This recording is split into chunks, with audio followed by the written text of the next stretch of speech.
भविष्य का दूसरा नाम है संघर्ष। हृदय में आज इच्छा होती है और यदि पूर्ण नहीं हो पाती तो हृदय भविष्य की योजना बनाता है।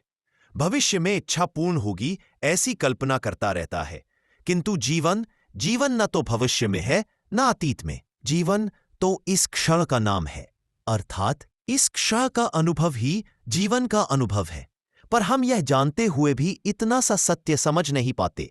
या तो हम बीते हुए समय के स्मरणों को घेर कर बैठे रहते हैं, या फिर आने वाले समय के लिए हम योजनाएं बनाते रहते हैं और जीवन बीत जाता है। एक सत्य यदि हम हृदय में उतार लें कि न हम भविष्य देख सकते हैं न ही भविष्य निर्मित कर सकते हैं, हम तो केवल धैर्य और साहस के साथ भविष्य को आलिंगन दे सकते हैं, स्वागत कर सकते हैं भविष्य का।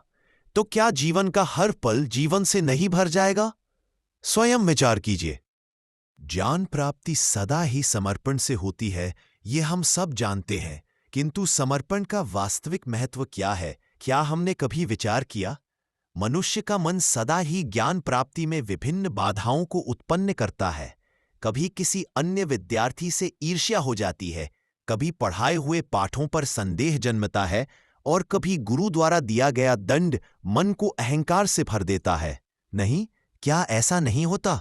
न जाने कैसे कैसे विचार मन को भटकाते हैं और मन की इसी अयोग्य स्थिति के कारण हम ज्ञान प्राप्त नहीं कर पाते। मन की योग्य स्थिति केवल समर्पण से निर्मित होती है। समर्पण मनुष्य के अहंकार का नाश करता है। ईर्ष्या, महत्वाकांक्षा आदि भावनाओं को दूर कर हृदय को शांत करता है और मन को एकाग्र करता है। वास्तव में ईश्वर की सृष्टि में न ज्ञान की मर्यादा है न ज्ञानियों की। प्रत्येक मनुष्य के जीवन में ऐसा क्षण अवश्य आता है जब सारे स्वप्न, सारी आशाएं, सारे दृश्य वस्त हो जाते हैं। जीवन के सारे आयोजन ही बिखर जाते हैं। एक और धर्म होता है और दूसरी ओर सुख। इसी को धर्म संकट कहते हैं। जब धर्म का वहन ही संकट और धर्म का त्याग ही सुख।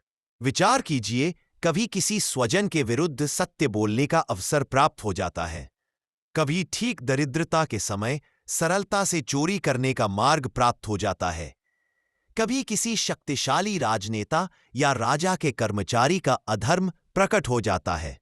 सबके जीवन में ऐसी घटना बनती ही रहती है। अधिकतर लोग ऐसे किसी क्षण को धर्म संकट के रूप में जान ही नहीं पाते। हमें किसी प्रकार के संघर्ष का अनुभव ही नहीं होता। सहजता से सुख की ओर खींचे चले जाते हैं, जैसे मक्खी गुड़ की ओर खींची चली जाती है। वास्तव में धर्म संकट का क्षण ईश्वर के निकट जाने का क्षण होता है। यदि हम संघर्षों से भयभीत ना, सुख की ओर आकर्षित ना, अपने धर्म पर दृढ़ रहे तो ईश्वर का साक्षात्कार दूर नहीं।